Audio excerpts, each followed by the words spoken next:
Hello everyone. इस video पर मैं बात करने वाला हूँ छत्तीसगढ़ बोर्ड मिशन उत्कर्ष 2025 मासिक परीक्षा माह अगस्त कक्षा 12वीं विषय हिंदी के बारे में बताने वाला हूँ।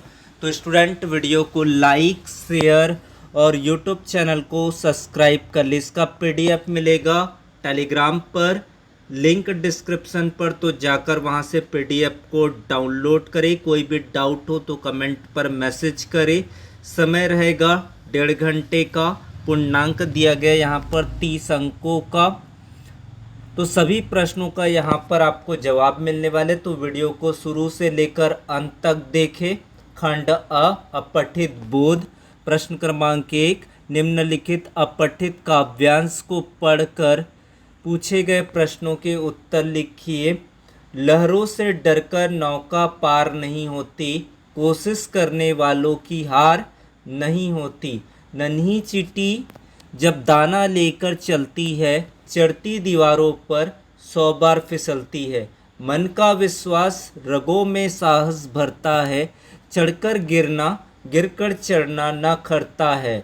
आखिर उसकी मेहनत बेकार नहीं होती, कोशिश करने वालों की हार नहीं होती। तो ये काव्यांश आपको दिया गया है। इन काव्यांश पर दिए गए प्रश्नों के आपको उत्तर लिखने हैं। तो सबसे पहला इसका प्रश्न दिया गया, नौका किससे डर कर पार नहीं होती है। तो इसका उत्तर आप लिखेंगे, नौका लहरों से डर कर पार नहीं होती है। तो इसका दूसरा प्रश्न पूछा गया है, दीवारों पर चढ़ते हुए चींटी के साथ क्या होता है। तो दीवारों पर चढ़ते हुए चींटी 100 बार फिसलती है। उसके बाद है ग, चींटी की मेहनत कब बेकार नहीं होती है। जब चींटी लगातार प्रयास करती रहती है तो अंत में उसकी मेहनत बेकार नहीं होती है।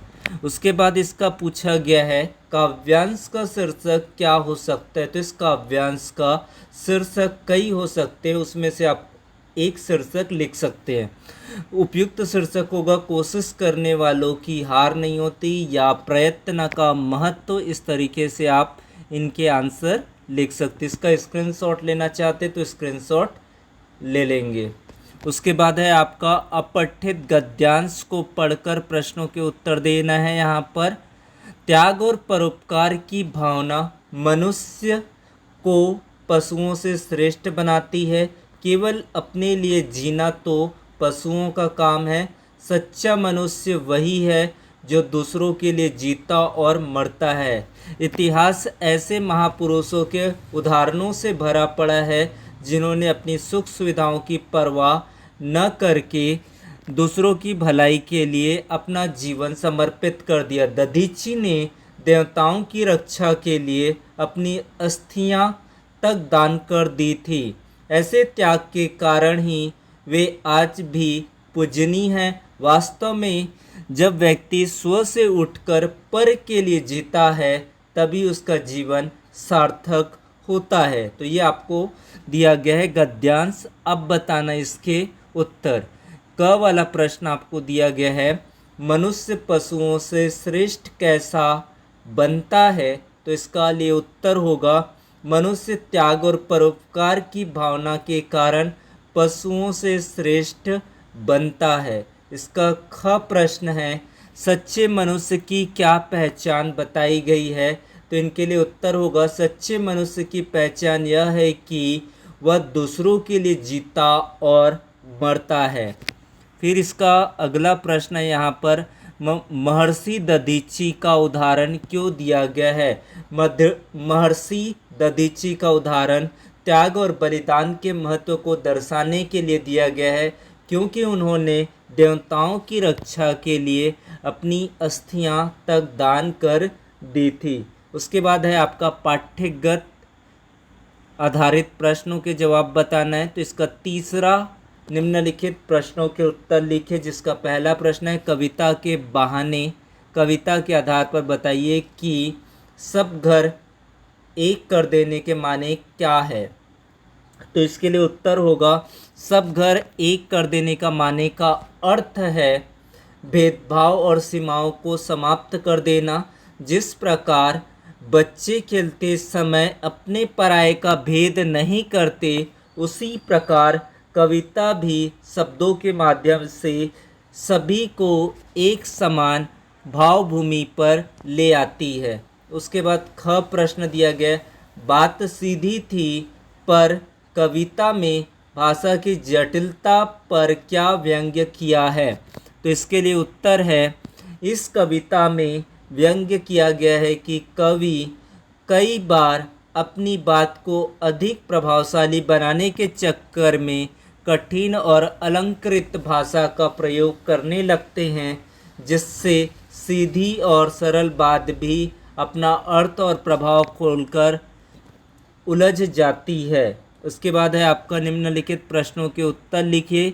इंद्रसेना पर पानी फेंके जाने को लेखक ने पानी की बर्बादी क्यों कहा है। तो इसके लिए उत्तर है, लेखक ने इंद्रसेना पर पानी फेंके जाने को पानी की बर्बादी इसलिए कहा है क्योंकि भीषण गर्मी में जब पानी की पहले से ही कमी थी, तब इस तरह के पानी फेंकना उसे अंधविश्वास और व्यर्थ का काम लग रहा था। उसके बाद है आपका काले मेघा पानी दे में जीजी के तर्कों के सामने लेखक के वैज्ञानिक तर्क क्यों कमज़ोर पड़ जाते थे। तो इसका उत्तर होगा, जीजी के तर्कों में आस्था, विश्वास और त्याग का भावात्मक आधार था। वे तर्क नहीं बल्कि लोक जीवन के गहरे विश्वासों की बात कर रही थी। उनके स्नेह और दृढ़ विश्वास के सामने लेखक के वैज्ञानिक तर्क कमज़ोर पड़ जाते थे, क्योंकि लेखक के पास उनकी आस्था का कोई उत्तर नहीं था। उसके बाद है निम्नलिखित प्रश्नों के उत्तर दीजिए। लेखक की पढ़ाई के लिए उसकी माँ द्वारा किए गए प्रयासों का वर्णन कीजिए। लेखक की माँ ने दत्ताजी राव सरकार के पास जाकर बेटे की पढ़ाई के लिए वकालत की और पति को भेजने के लिए झूठ बोला। इस प्रकार उसने पति के क्रोध का जोखिम उठाकर बेटे की पढ़ाई का मार्ग प्रशस्त किया। फिर है आपका ख प्रश्न, जूझ कहानी प्रतिकूल परिस्थितियों में संघर्ष की प्रेरणा देती है, उदाहरण सहित सिद्ध कीजिए। जूझ कहानी प्रतिकूल परिस्थितियों में संघर्ष की प्रेरणा देती है। पिता द्वारा पढ़ाई छुड़वाने, पाठशाला में उपहास सहने और आर्थिक तंगी के बावजूद नायक आनंदा ने हार नहीं मानी। उसने माँ और दत्ताजी राव की सहायता से पुनः पढ़ाई शुरू की और अपनी लगन से न केवल कक्षा में सम्मान पाया बल्कि कविता लेखन में भी निपुणता हासिल की। यह सिद्ध करता है कि संघर्ष से ही सफलता मिलती है। फिर इसका अथवा प्रश्न है, पाठशाला में लेखक का आत्मविश्वास किस प्रकार बढ़ता गया, जूझ कहानी के आधार पर वर्णन कीजिए। तो इसका उत्तर है, पाठशाला में लेखक का आत्मविश्वास तब बढ़ा जब गणित के शिक्षक ने उसे होशियार कहकर मॉनिटर बनाया।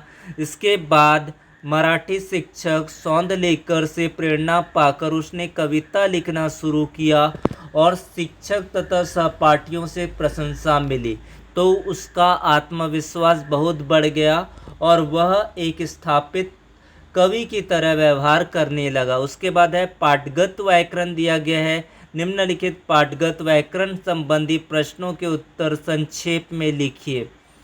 बात की चूड़ी मर जाना का क्या अर्थ है।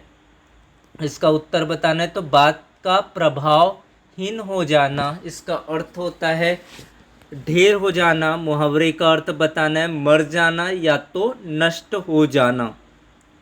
इंद्रसेना में कौन सा समास है, तो इसको बताना है इंद्र की सेना यानी कि इंद्रसेना, इसमें है आपका तत्पुरुष समास।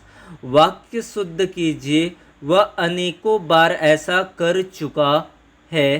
तो इसमें शुद्ध वाक्य क्या होगा, वह अनेक बार ऐसा कर चुका है। तो इस तरीके से इस पैटर्न के अनुसार आपका पेपर रहने वाला है। तो वीडियो को लाइक करें, शेयर करें, सब्सक्राइब करें चैनल को, डाउट के लिए मैसेज करें। Thank you so much.